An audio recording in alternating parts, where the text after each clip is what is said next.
আজকে আপনাদেরকে আমি শিখাবো কিভাবে ভালো খুব টেস্টি আলফাহাম বানাবেন। সৌদি আরবের খুব জনপ্রিয় একটি খাবার। যাই হোক, চলুন শুরু করা যাক। প্রথমে কেচি দিয়ে মাঝখানের দাঁড়ার অংশটুকু আমি কেটে নিয়েছি, চাইলে আপনি ছুরি দিয়েও কেটে নিতে পারেন। প্রিয় বন্ধুরা, এই রেসিপিটি যদি ফলো করে আপনি তৈরি করেন, আমি বিশ্বাস করি আপনি খেয়ে তৃপ্তি পাবেন এবং মাংস একদম সফট হবে। তো চলুন শুরু করা যাক। অনেক প্রকার ভাবে তৈরি করা যায়, তো আমি আজকে আপনাদেরকে এটি দেখিয়েছি। অন্য আরেক সময় আপনাদেরকে ভিন্ন রকম ভাবে আবার তৈরি করে দেখাবো। তো এই রেসিপিটি আপনাদের যদি ভালো লাগে তাহলে অবশ্যই ভিডিওটি শেয়ার করে দিবেন এবং সম্পূর্ণ রেসিপিটি দেখবেন। শিক্ষার উদ্দেশ্যে যদি দেখে থাকেন তাহলে ভিডিও যত বড়ই হোক আপনি স্কিপ করবেন না। আমি প্রত্যেকটি স্কিপ না টেনে আপনার সম্পূর্ণ দেখার অনুরোধ করছি। এই জন্য আমি কিভাবে মুরগিটা কাটছি এবং কিভাবে ব্যবহার করছি সম্পূর্ণ আপনাদের সঙ্গে শেয়ার করছি। আমি একটু কাট করিনি। তো প্রথমে আমি মুরগিটা যখন দাঁড়ার অংশটুকু ফেলে কেটে, দেখেন ঠ্যাঙের অংশগুলা আমি এইভাবে কেটে নিচ্ছি যাতে মুরগিটা খুব তাড়াতাড়ি সিদ্ধ হয়ে যায়। আলফাহাম অনেকেই তৈরি করে কিন্তু অনেক শক্ত হয়ে যায়, ঠিক আছে, মচমচে হয়ে যায় এই আগুনের হিটে। তো আসলে এটা মচমচে হবে না, একদম সফট হবে। আপনাদেরকে বাস্তবে প্রমাণ সহকার দেখাবো। তো এইভাবে মুরগিটাকে আপনাকে কেটে নিতে হবে। তো অবশ্যই চতুর্দিক দিয়ে এভাবে মুরগিটাকে কেটে নেবেন যাতে মশলাগুলা ভালোভাবে ঢুকে। আমি আবারও বলছি, শিখার উদ্দেশ্য হলে ভিডিওটা স্কিপ করবেন না, এইভাবে কেটে দিবেন, ঠিক আছে। এই যে দেখেন, এই কাটাটা কিন্তু মুরগিটা অনেক তাড়াতাড়ি সিদ্ধ হয়ে যাবে এবং মশলাও পরিপূর্ণ ভিতরে যাবে। এবার বুকের মাংসটুকু আমি এভাবে কেটে দিচ্ছি। তার মানে বুকের যে মাংস, সেই মাংসতেও কিন্তু পরিমাণ মতো মশলা যাবে এবং খুব তাড়াতাড়ি সিদ্ধ হতে সহযোগিতা করবে। তো দেখেন, আমার এই আলফাহামের মুরগিটি কিন্তু কাটা হয়ে গেছে। আমি দাপনার অংশ সহকার কিন্তু কেটে দিয়েছি। আমি 2 পিস মুরগি নিয়েছি।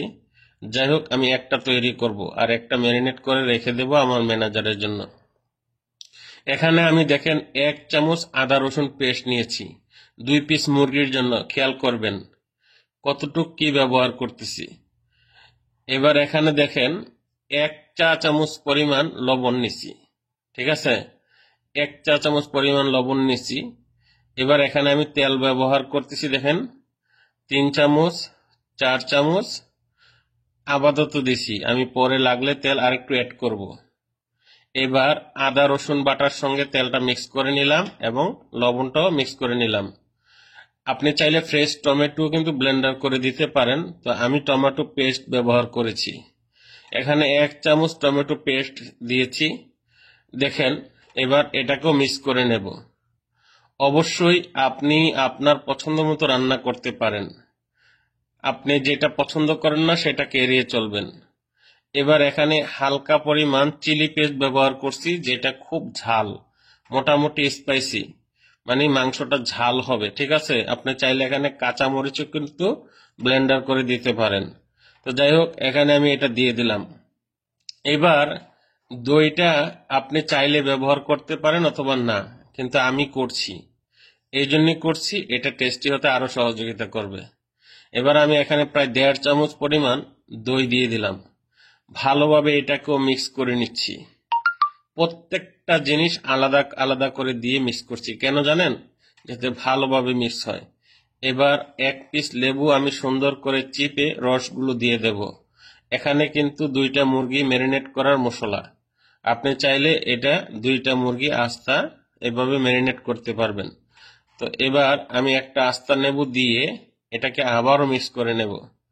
তো অবশ্যই অবশ্যই আপনি যখন মুরগিটাকে তৈরি করবেন চেষ্টা করবেন যে মশলাগুলা ঠিকভাবে মিক্স করে মুরগিতে যেন প্রবেশ করে। এবার এখানে আমি আধা চামচ, চা চামচের মতন মরিচের গুঁড়া এবং সামান্য পরিমাণ কালো গোলমরিচ, সামান্য জিরা, সামান্য সাদা গোলমরিচ, সামান্য ধনিয়া, অল্প অল্প। এরপর এখানে আমি দিয়েছি দেখেন চিনি। তো বুঝতেই তো পারছেন, চিনি দিছি আবার ঝালও দিছি, হ্যাঁ। এরপর এখানে হালকা ফুড কালার ব্যবহার করেছি। এবার সুন্দরভাবে এটাকে মিক্স করে নেব। চিকেনটা যেমন টেস্টি হবে এরকম সফট হবে, আপনি খেয়ে দেখুন। হয়তো অনেকে বলতে পারেন, ভাই এত বড় করে ভিডিওটা কেন ছেড়েছেন। আপনি বিশ্বাস করেন অধিকাংশ মানুষ আমার ভিডিও দেখে শেখার জন্য। আমি যদি স্কিপ করে ভিডিওটা ছেড়ে দেই, অনেকে এটা শিখতে কষ্ট হয়। এবার আরেকটু তেল দিয়ে দিলাম, ঠিক আছে? তেলটা দেওয়ার কারণ হলো মুরগিটা দেখতে সুন্দর দেখা যাবে, এবং আপনি দেখেন সসটাও কিন্তু অনেক সুন্দর লাগতেছে না? একবারে আমি কিন্তু বিন্দু পরিমাণ স্কিপ করিনি আপনাদের জন্য, ঠিক আছে? তো দেখেন এই সসটা তৈরি হয়ে গেছে। এখন এটা আমি মুরগির মাঝে ভালোভাবে মেখে নেব। এই যে মুরগিটা নিলাম, এটা যেহেতু নিজে খাওয়ার জন্য তৈরি করছি, এই জন্য সমস্যা নাই। আমি এটা ঠ্যাংটা কাটছিলাম না, এই জন্য কেটে দিছি। ঠ্যাংগুলা যদি কেটে দেন এভাবে, তাহলে মশলাটা ভিতরে যাবে এবং তাড়াতাড়ি সিদ্ধ হবে। এবার দেখেন আমি এভাবে মশলাগুলো দিয়ে দিলাম। আমি হাতেই ব্যবহার করব, আপনি যদি রেস্টুরেন্টের জন্য হয় তাহলে গ্লাভস ব্যবহার করবেন। এটা নিজে খাওয়ার জন্য। যাই হোক, এইভাবে চতুর্দিকে ঘষে ঘষে ঘষে ঘষে ঘষে ঘষে আদর করে মশলাগুলা দিয়ে দিবেন, বুঝছেন নি? এরপর উল্টাই দিবেন, উল্টাইও সেম পদ্ধতিতে মশলাটা দিয়ে দিবেন। তো এইভাবে আপনি দুইটা মুরগিকে কিন্তু ম্যারিনেট করে নেবেন, ঠিক আছে? তো আমি আপনাদের যেহেতু স্কিপ করিনি, আপনারা দেখতে থাকেন। দেখেন মুরগিটা কিন্তু কত সুন্দর একটা কালার হয়েছে। এটা এখন আপনি চাইলে গ্রিলও খাইতে পারেন, চাইলে কিন্তু আপনি স্টিম করেও খাইতে পারেন, চাইলে কিন্তু আপনি স্মোক আগুনে আলফাহাম করেও খাইতে পারেন, ঠিক আছে? যে কোনো ভাবে খাইতে পারেন, স্বাদের কোনো কমতি হবে না। তো যাই হোক, এইভাবে দুই পাশে দুটোটা মুরগি সুন্দর কইরা মাইকা জাইকা ম্যারিনেট করে নিলাম। ম্যারিনেট কইরা সুন্দর করে এটা কাভার করে 40 মিনিটের জন্য রেখে দিবেন, কাভার করে ফ্রিজে, নরমাল ফ্রিজে, ঠিক আছে? তা আমি 40 মিনিটের জন্য পুরা ফ্রিজে রেখে দিয়েছি। এখানে দুইটা মুরগি ব্যবহার করছি, একটা আমার জন্য, একটা আমার ম্যানেজারের জন্য। তা আমারটা আমরা তিনজনে মিল্লা খাইছি, আর ম্যানেজারটা যদি চাই দেবো, না চাইলে ফ্রিজে স্টক থাকবে। তো যাই হোক, দেখেন ম্যারিনেটটা কেমন হইলো, এটার জন্য একটা কমেন্ট হবে, হবে কিনা?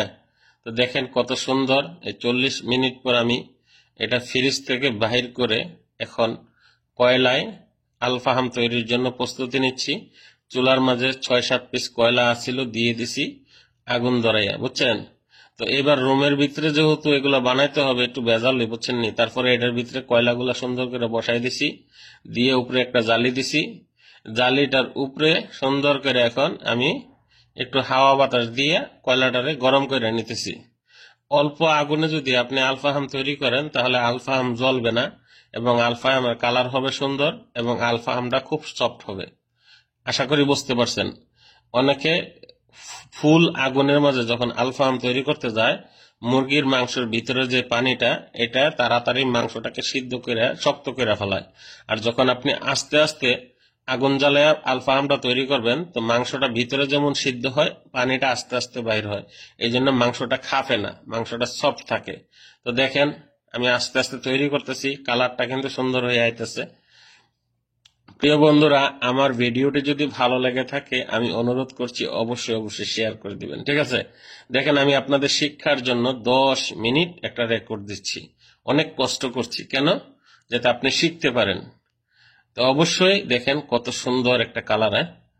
তো এইভাবে আমাকে এই মুরগিটা তৈরি করতে প্রায় 25 মিনিট সময় লেগেছে। কেন? কারণ আমি আগুনটা একদম স্লো করে রান্না করেছি, ঠিক আছে? তো দেখেন কত সুন্দর একটা কালার। আমি যদি এখন আপনাদেরকে দেখাই, দেখেন আমি আবার ঢাকনা দিয়ে দিছি। কেন জানেননি?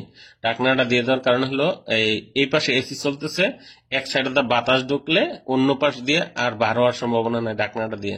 তো এই জন্য দিয়ে দিছি, যাতে আমার মুরগিটা ভালোভাবে পারফেক্ট ভাবে তৈরি হয়, বুঝছেন? তো দেখেন মুরগিটা কেমন হয়েছে আপনারাই বলেন।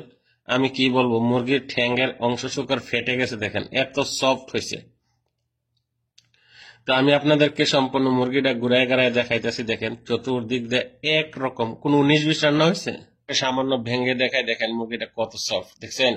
দেখেন একদম সফট। ধন্যবাদ।